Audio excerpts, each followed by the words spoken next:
All right, so welcome to Sudbury Politics, the show. We have Justin Pappano on the line with us. He's the chair of the Students' General Association, I believe. I'm the chairperson of the board of directors. Board of directors, perfect. So lots going on with you guys in the last couple days. You guys had an election. 3 of the candidates were removed for rules violations. Can you give us an overview of what happened? So more or less, as is required by our bylaws, starting from the top, in January, as required in our bylaws, all of our executive elections must have an elections of policy accompanied with it. So a policy that was slightly adopted from last year's was implemented for this year's by the board of directors, and so was the elections committee constituted and the CRO hired. From then, candidates put in their intent to run. We ended up having 7 candidates, not including the senators, just presidents and VPs. And of the 7, 3 of them were disqualified this week for failing to conform with campaign guidelines after several warnings and several repeated breaches of the policy. So can you, I know there were some breaches of the policy. I just want to make sure that we're all clear on the same page of how this worked. So candidates made some posts on social media. Yeah. The policy is that the posts should be approved before they're shared. Yes. So the way that the policy has functioned for the last couple of years, and the policy as instituted for this election is that all posts of any campaign material, whether digital or physical, must be approved by the chief returning officer before distributed. Okay. And sorry, Rachel? Oh, no, it's okay. I was just going to jump in and ask, so we're saying that the posts had to be approved. So I guess my kind of follow-up question on that one, Justin, is if these candidates did take the route of getting, the posts or the materials approved through the appropriate channels, would they have been the type of materials that would have been approved, you think? Would that have been... No, from my personal standpoint, of course, getting into hypotheticals, we get into, a realm that we can't be sure of. But from my personal opinion on that end, I think there was nothing wrong with any of the statements as were made by the candidates. The problem is there was a disregard of policy, and it was made quite abundantly clear in the SGA's opinion to all candidates from the beginning of the process. And if we have a policy and our policy says 4 strikes you're out, and then after 3 you do it 3 more times the next day, I mean, it's a clear-cut issue of disobedience of a policy. So we're talking about the process. Did they follow the process or not follow the process? Okay. Exactly. Yeah. So I've got a couple of questions on the process then. For sure. The first one is that there was 2 strikes issued to the candidate Darius. I lost his last name here. For the same post that was made on Facebook and Instagram. Now, those 2 accounts can easily be linked so that when you make one post, they show up on both. What was the determination that those should be 2 strikes as opposed to 1? So at the end of the day, the way that the CRO and the committee have interpreted the policy is that there are several distinct forms of social media platforms that you can post on, of which Facebook and Instagram are separate platforms, even though they can be linked. So in this case, what occurred in that specific case is because they are 2 separate posts, even if they have the same content, they're on 2 separate platforms, they were received by the CRO as 2 separate fines, and that was applied equally to anyone else who made the same mistake during the campaign period. I think at the end of the day, that's not actually listed in the rules that's how that would work. It was clarified that any post, so we're talking about singular posts here, any singular post that is not approved by the CRO and posted beforehand, whether it's a poster, a video, a caption, whatever the case is a strike. So it is 2 posts. Okay, but that's not explicit in the rules. That's a judgment call that was made by the CRO at some point during the campaign. What was a judgment call? I just need clarification on exactly what. that each item would be counted as a strike? Because there's nothing in the No. explicitly That is in the policy. It is clear that campaigning not conforming to the guidelines is talking to specific instances of posting campaign material that was not approved. So when you post it twice, it's 2 actions. Okay, that's not what I read in the post. So we'll post these online, and people can make their own. Well, and the committee's position is that it was 2. And I don't think there was an argument ever brought up to us that it shouldn't have been 2. I think the question always was, what's the process? There wasn't enough warnings, I think, was another thing that was brought up. And I think we unequivocally deny any allegation to that. At the end of the day, from the beginning of the process, all of the candidates were sat down with the CRO and they went through a candidates meeting saying, here are all the policies, here's the time frame, here's the policy background that you have to adhere to. They sign their names on their candidacy paper saying that they understand what they've been told, they understand the implications, and that they're going to agree to the policy.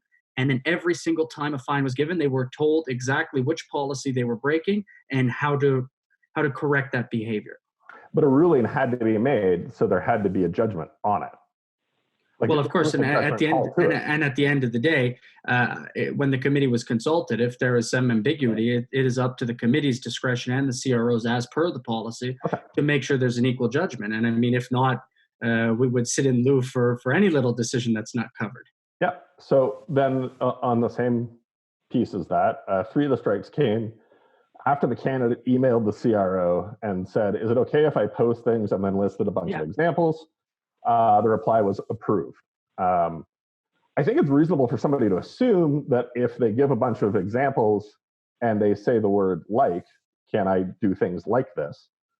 They get a single approval. That's a pretty open approval at that point. Well, and I think if we sit down and we look at the specific examples, which the committee did do when we talked through the appeals process, and every candidate who did appeal their disqualification, as is their right, I'm sorry, it says my connection's unstable if I'm cutting out.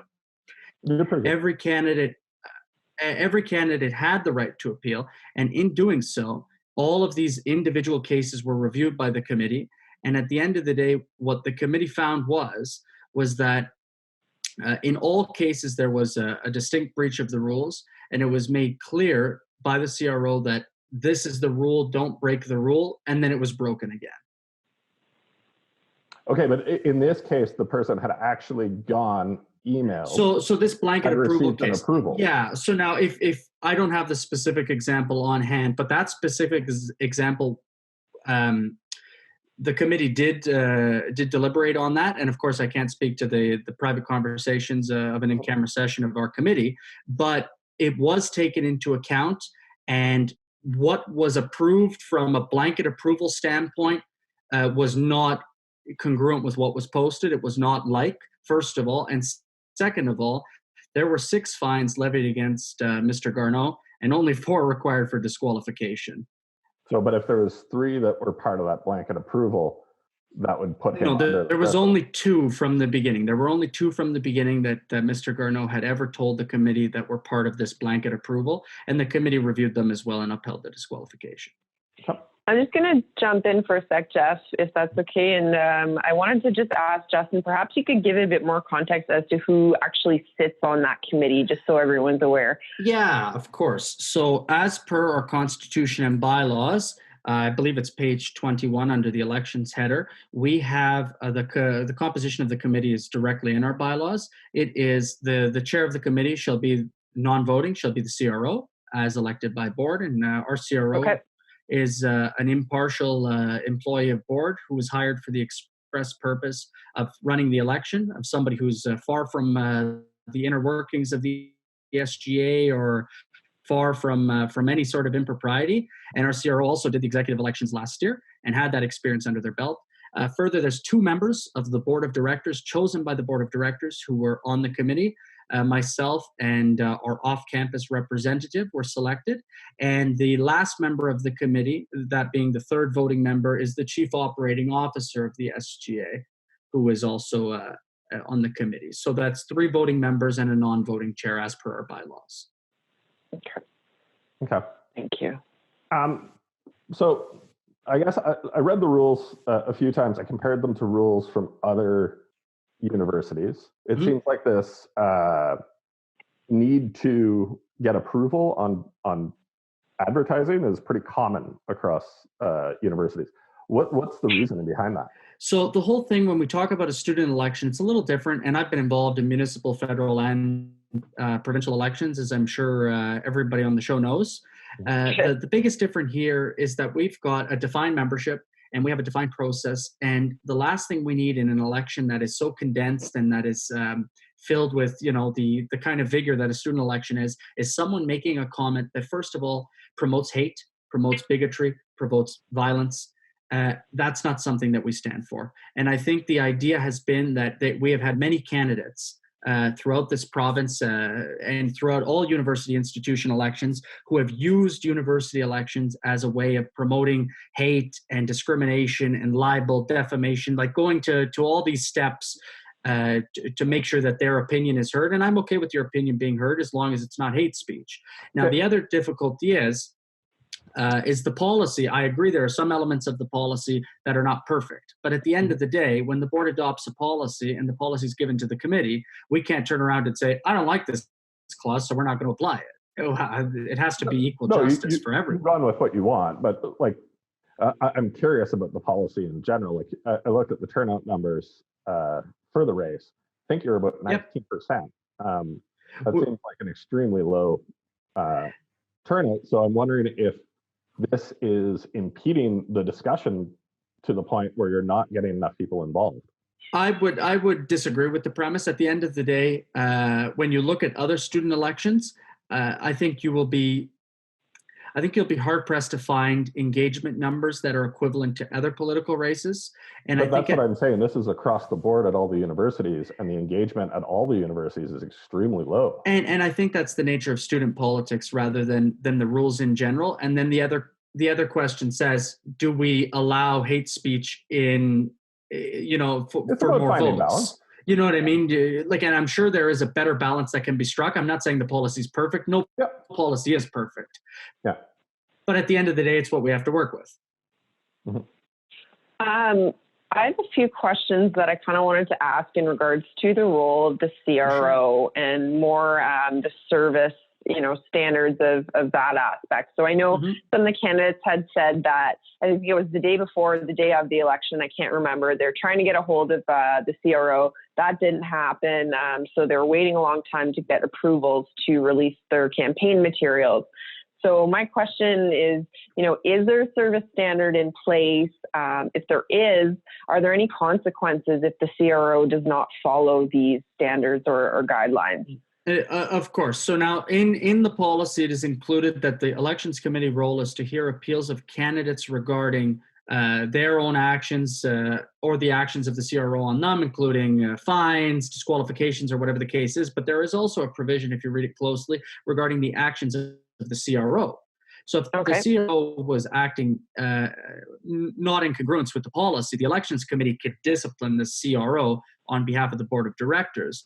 In this case, I would vehemently disagree with the accusation that our CRO was servicing people at a different standard than others. First of all, everything has to be approved through the CRO or the CRO agent. The CRO agent is a full-time staff member of the SGA. They're in the office every single day of the week. They're always reachable. The CRO, always reachable, in the office every single day of the week. The hours in which they were in the office was made abundantly clear to the candidates. And to say, well, it's taking too long, but we're going to post anyways, in my opinion, is a blatant concession that you do not respect the policy, and that your opinion is because you don't like the policy, you're not going to follow it. And that's not an acceptable defense. Okay. The other thing, too, is, there's the will of a democracy that's at stake here as well. So, a significant amount of candidates or a significant amount of voters voted for these candidates that were disqualified. How do you balance that? Yeah. Well, and I'll put it to you this way, Jeff. So let's say, and we've all had experience on federal and provincial levels, let's say we have a candidate in a very safe riding, let's say some super safe conservative seat in Alberta. And they get, the 85% of the vote, okay? Mm-hmm. And then 2 weeks later, Elections Canada's chief returning officer disqualifies them for hypothetically falsifying campaign expense reports. Let's just say, I'm not saying that happened, but I'm just saying if it did. But that does happen quite a bit. Oh, and the you know, courts have ruled regularly that you don't overturn an election over those things. Doug Ford was found in violation of campaign finance regulations. He was allowed to remain because the court felt that he had learned his lesson through it, and that the will of the voters was more important than the rights of any of the candidates in the campaign. 13 MPs in this election alone, including the prime minister, didn't meet their filing commitments. They're allowed to stay in their office. And this Hazel is the McCallion difference. 3 times was found to be willfully blind of fundraising discrepancies, yet kept her seat. And this is the distinct difference there, and this is the difference I wanted to draw. The difference between when we look at an election from a civic authority and an election from a body such as the SGA is that, of course, we don't have the encompassing infrastructure as we do. We don't have the judicial review process, and we don't have the same legal foundations of provisional rights of your right to vote as a citizen, all of these things. Every member has a right to vote. But at the end of the day, the idea of we're not going to disqualify somebody because people voted for them and they broke our rules that would lead to disqualification is then telling the committee in turn to ignore the lawfully and duly instituted policies of board, which are required by our bylaws. It's corporate negligence. You're now, well, no, because this happens in corporations as well. So you're ignoring the 1,000 or so voters that participated in this election. 62% of the voters had their votes thrown out for president, and 29% of voters had their vote thrown out for vice president. So why is the rights of the 3 candidates severely outweigh the rights of the 1,000 people that voted?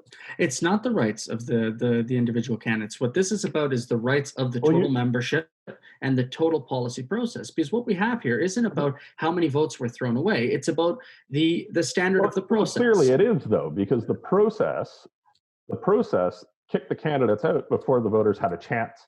No, it did not. So this is the whole idea is that we have a process set up as mandated by our bylaws. You had 3 candidates. Yes. So you had options. Your options were to cancel the vote and say we only have 1 candidate now. Totally incongruent to our policy. Well, but you've already taken what I would say is Jeff, let me clarify, Jeff, is your opinion that the committee should turn around and say the policy says disqualify them? Let's not, because it's not a best idea in terms of the electorate, especially noting the election results weren't finalized. The candidates were in the midst of an appeal process as per the policy. So what is our position? To send out to the membership that they're disqualified so nobody votes for them, and then we're told that we completely destroy their electoral chance? To say that we're not going to disqualify them even though they broke our policy, and to create a double standard for everybody else in the race? Or to say that their right to an appeal as per the policy shouldn't be allowed and we should just have a new election? No, we have a policy. It has to be followed. We can't pick and choose. The policy is easily open to interpretation. Of course. Your wording is any media that expresses preference for a particular candidate, whether implicitly or implied. Sure. Several of the posts were reposts that use the exact same language as the SGA. So the difficulty here, and again, we get to the difficulty, is not that the campaign material, and this is in my opinion, an oversight by a lot of the people involved in reporting on this. It's not that the material is violating the policy. No, nobody's arguing that. It's the process that's violating the policy. No, but nobody's arguing that. What I'm saying is specifically, the wording is any media that expresses a preference or opinion of a particular candidate, whether implicitly or implied. That's what's banned. Sure. If somebody is saying, very happy to be invited to the LUPSA ASPUL debate, this has been one of the most exciting moments of the journey so far, where's the express or implicit advertisement? What's being banned is not that campaign material. It's the fact that it didn't go through the CR. This is what's in the rules. Yes, and it's in the rules that all materials that are campaign related must go through the CRO. Would you then say that an election debate is not campaign related, Jeff? I find that hard to believe. No, but I'm saying you're reposting something from the SGA. Implicitly, it should be approved at that point. But the reality here is we're talking about judgment calls. And of course, judgment calls of the committee on the rules, there's a lot. Sure. These rules are not tight in any way. And I'm not saying they are, and I'm not saying that they're perfect rules, but there was an equal standard. We have to work with what we're given. But if you're saying these rules aren't perfect and that they're not tight, you just threw out several thousand people's will on the basis of a judgment call on rules that are not clear. No, and the rules in regard to the disqualifications are clear, and in regard to the penalties. When we get into the weeds of what content is and what it is very open to interpretation. At the end of the day, you did 2 strikes against somebody that did one post. It was you 2 guys, posts. You guys ruled that that's considered 2 posts. Because it's on 2 different medias. But at the end of the day, if all rules have to be explicit, we're talking a whole different corpus here, Jeff. I don't think it's fair to say that every single rule, especially when what you just quoted, you just said it is so vast that it can be interpreted in so many ways. So then how can you say that this is so specific that it can't be? This is the exact point. Sure. So you guys are holding the candidate to a standard of very tight rules. You're not holding yourselves to that same standard. We're holding ourselves to all standards and operating practices that every other student union uses. To allege otherwise, I take offense to that. I'm not saying you're treating anybody differently. I'm saying you're holding the candidate to a different standard than you're holding the committee to. There's interpretation of the rules. You're not allowing them interpretation of the rules. But that's not the candidate's. Let me ask you a question. Is the accused in a trial's right to say what is the interpretation of the law? No, that's what the court is for. That's what a court's for. Exactly. And the committee, in its judicial review, and it's a quasi-judicial process. I'm not saying we're a court, but to say that there's an appeal process and we're going to go through it, which we did for all 3 candidates. But in a court process, and this happens on a regular basis, if sure, the rules are not clear, it is always sided with the defendant. Well, and without exception. So, I would disagree with the premise. We have past experience, we have past precedent for these motions, and it was made clear from the beginning that this is how the guidelines were going to be applied. And if it wasn't clear to a candidate from the beginning, it obviously was when it was made clear upon the first fine. To then say that you're going to rack up 5 more is just disobedience. Well, I would argue that they've been racked up differently, but Rachel? Oh, I was just going to ask, Justin, you're alluding to, the process for candidates and the committee if they're appealing. Is this an open process? How does it function? I know we talked about who's on the committee, but is this something that, other students who have, a vested interest in this issue perhaps would be able to attend, or what would that look like? What do you mean? Do you mean, is it an open meeting?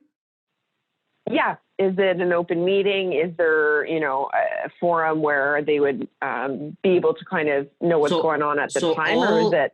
All candidates, this is the other problem, and the committee's role is not to disadvantage the electoral chance of any candidates, but at the end of the day, there's an appeals process that's been set in place. If there are members who have been fined or been disqualified or anything of the sort, and they have a problem with that, it comes to the elections committee for review.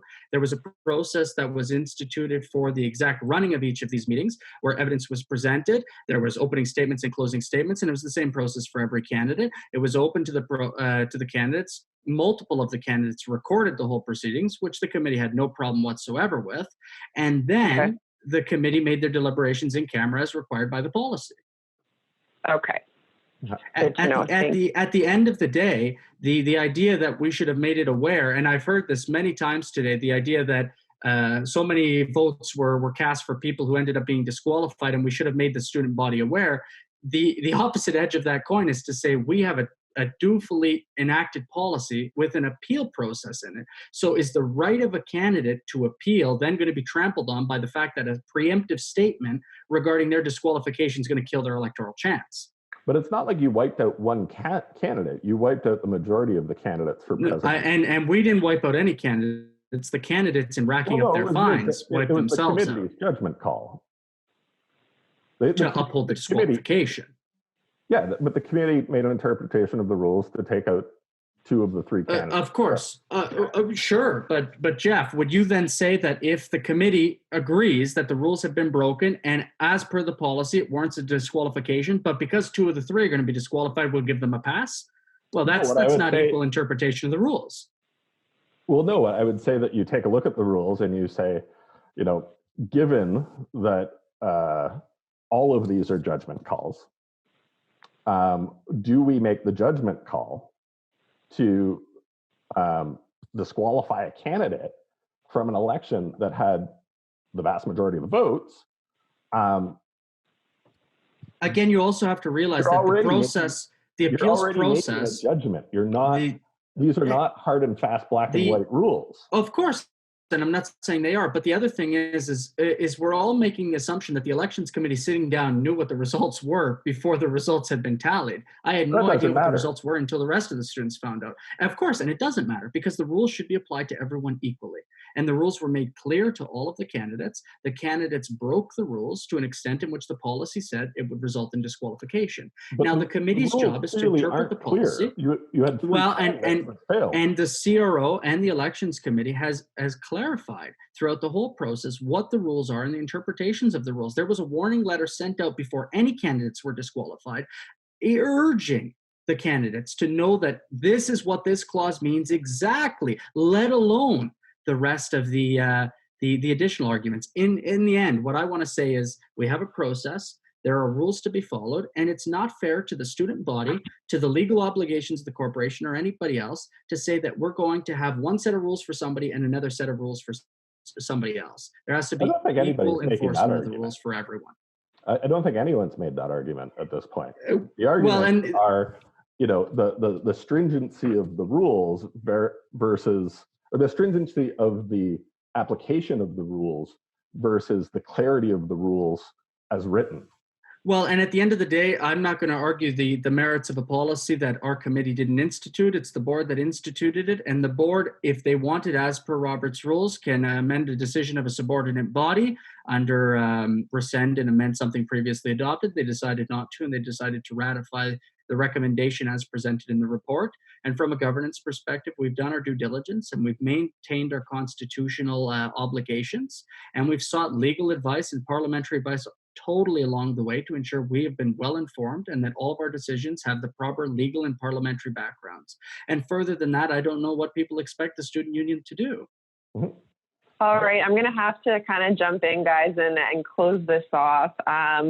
Justin, I really appreciate you taking the time to meet with us. It'll be interesting going forward. Maybe we will see a bit more of a, flexible interpretation should this arise again, or perhaps, there'll be different information communicated to candidates, or maybe a different method that way. We'll see how it plays out, but it's been great to chat with you and kind of get your side to all of this. And take care, Justin. Thank you, Rachel, Jeff, and Richard. Thank you, everyone. Take care. Ciao.